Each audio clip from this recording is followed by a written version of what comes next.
Good morning, sports fans. I'm Mark Bald as the Rock Jones. And I'm Joe the Ray Johnson. Welcome to the first ever Egyptian Wrestling Entertainment Showdown. That's right, it's SmackDown 1450 BC. Brought to you by our sponsor, Pete's Pyramids. Our triangles are always equilateral. Warning. Pete cannot guarantee the equilaterality or the structural integrity of your pyramid, or that no slaves were harmed in the making of your pyramid. Available while stocks last. Pete's Pyramids. Yeah. Well, Mark, it's time to meet today's teams. In the yellow corner, the home team, it's Pharaoh, his magicians, and his so-called gods of Egypt. That's right, Pharaoh's been trash-talking Moses all week. The Israelites want to go worship the Lord? What are they talking about? This is my house. I rule here. Who's this Lord? I don't know him. These slaves are going to be back baking bricks for me by round 3. I guarantee it. Behold the might of Pharaoh. Ooh. And in the blue corner, it's Moses, his brother Aaron, and the Lord, the great I Am. The Lord has promised to rescue us and make himself known. I've warned Pharaoh, but he just won't listen. When the Lord lays his hand on Egypt, then they will know him. But by then, it could be too late. Well, it's time now for the two teams to face off. The Israelites have sent Aaron into the ring, the Egyptians, their magicians.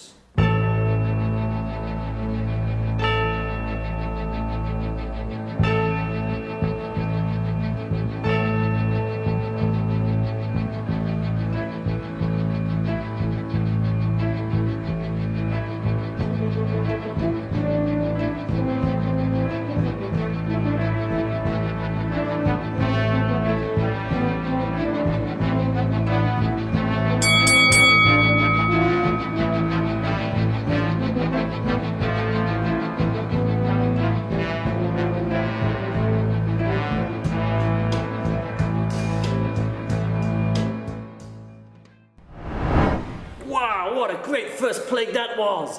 Aaron stretched out his staff and turned the Nile into blood. And then the Egyptian magicians did the same thing by their secret arts. Meantime, Pharaoh is still parading around, refusing to listen. Man! Moses keeps telling the Pharaoh what the Lord says. He's warning them frogs will be next, but Pharaoh's having none of it. The bell's rung for round 2. Plague 2. It's Aaron against Egypt's magicians once again.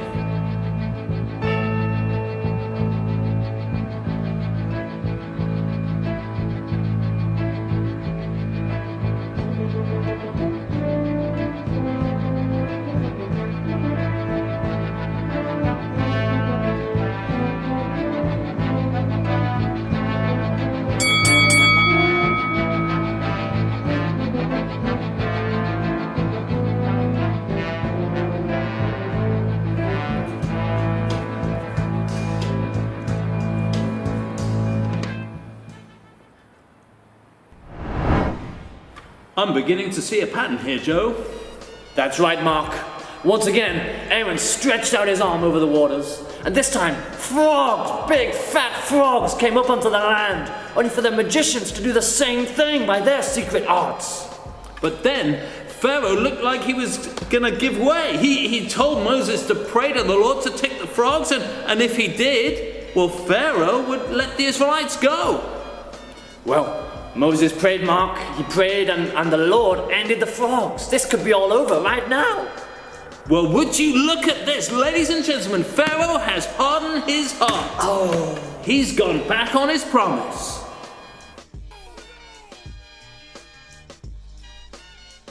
Oh, man. Pharaoh has hardened his heart again. The Egyptians are fighting on. Strap in, sports fans. It's plague number 3.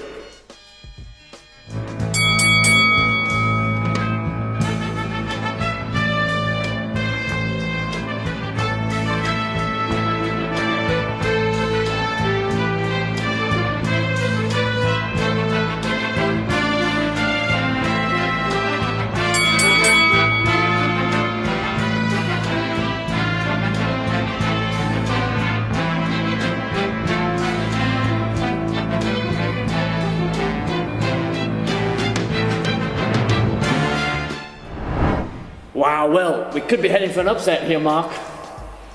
Aaron stretched out his hand, struck the dust, and gnats throughout all of Egypt. Oh, I'm getting itchy just thinking about it. Well, this time the magicians, they tried and failed to do the same.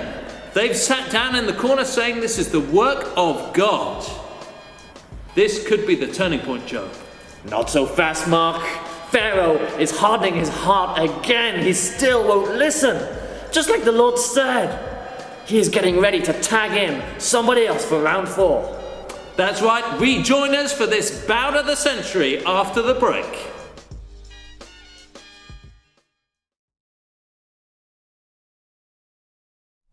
SmackDown 450 BC is brought to you by Pete's Pyramids. Special offer, 20% off all embalmings this Mummy's Day. Warning, the embalming process involves a chisel, then a hook up your nostrils to pull out your brain matter. Any leftover will be scooped out with Pete's patented brain spoon. Pete's Pyramids takes no responsibility for any damage to the brain that this process may cause. Offer only for limited time only. Available when stocks last. Pete's Pyramids. Yeah. Welcome back, sports fans. While we've been off air, Moses has kept repeating his message from the Lord. Let my people go, that they may worship me. But Pharaoh just won't quit, Mark. In fact, he's tagged in to replace his exhausted magicians. Let's see what the might of Egypt can really do. It looks like Moses and Pharaoh are going head to head. Let's rejoin the action for plague number 4.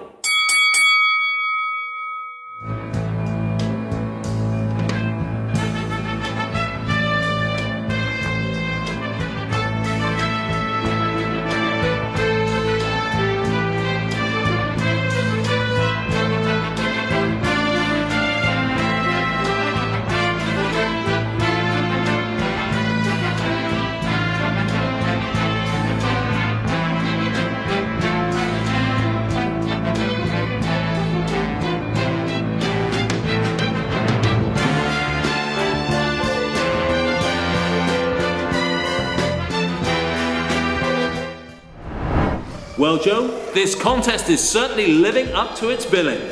Moses stretched out his arm and flies all over the land of Egypt. But we are beginning to see something new. That's right, Mark. The Lord is making a distinction now, it seems, between the Hebrews and the Egyptians. Flies poured into Pharaoh's palace and all throughout Egypt. But where the Hebrews live, not a fly to be seen. The Lord is giving his people special treatment.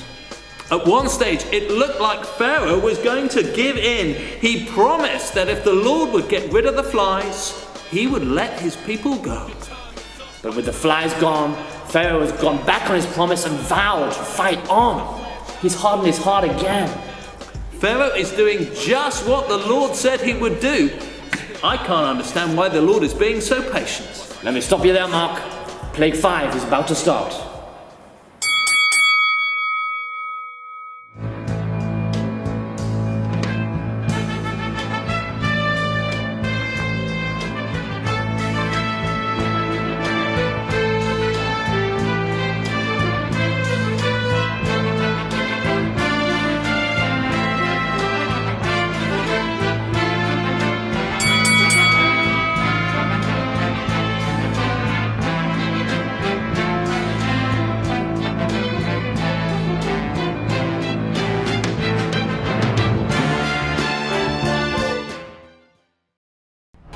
Well, Joe, Pharaoh is surely no longer the favourite in this contest. This plague has killed all the horses, donkeys and camels, all the cows, sheep and goats. Ooh, it's gotta hurt. Well, not quite all of them, Mark. The Egyptians' animals are all dead. But not one Hebrew animal has died. Once again, the Lord is treating his people differently. Yet I'm looking at Pharaoh, Joe, and his heart looks to be still hard. He won't listen to Moses. He's gonna fight on.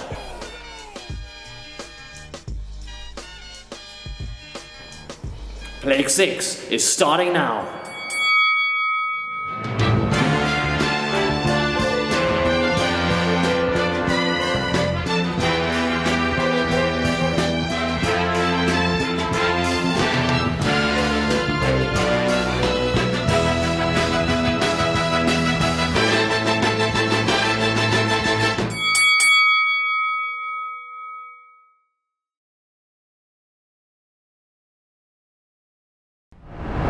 Well, Joe, I have never seen anything like that before.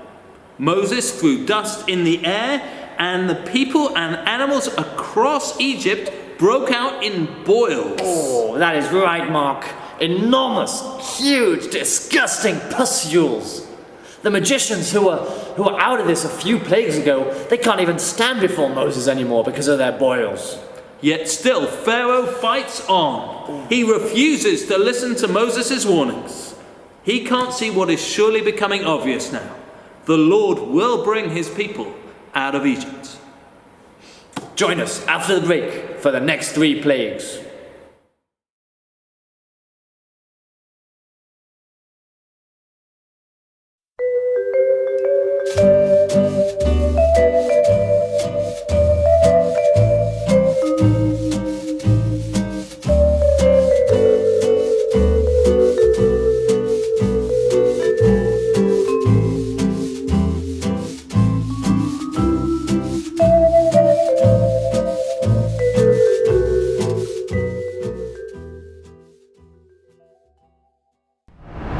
Welcome back, sports fans. We apologise for our loss of live satellite coverage. Yeah, hail broke our dish and then locusts got stuck in the transmitter. And then we couldn't see in the dark to be able to fix it.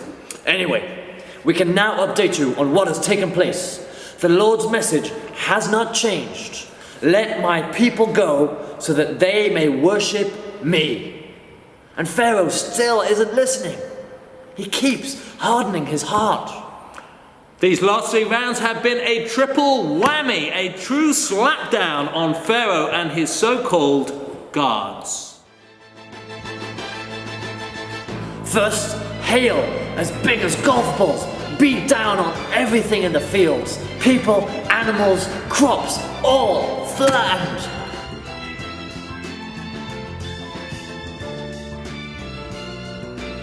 Next, a swarm of locusts came and ate everything that was left.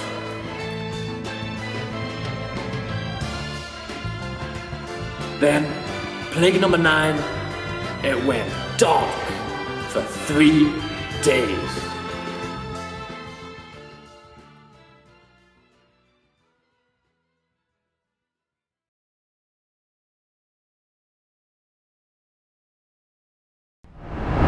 Well, we apologise to any viewers who may have found those scenes disturbing. I think it's fair to say we have never seen anything like this before. That's right, Mark. It's becoming clear that the Lord, the God of the Hebrews, could have wiped Pharaoh out any time he wanted to. The Lord has shown he is bigger and better, stronger and kinder than all the power of Egypt. Absolutely. And even some of the Egyptians have begun to listen to the Lord for themselves and to trust him. In fact, I don't know about you, Joe, but right now, that seems like the best option. As things heat up for the final round, the 10th plague, I think we might make our way outside of the studio and join with the Hebrews. I heard there's an invitation to join them. Well, this is Mark, bald like the Rock Jones. And I'm Joe the Rake Johnson, signing off.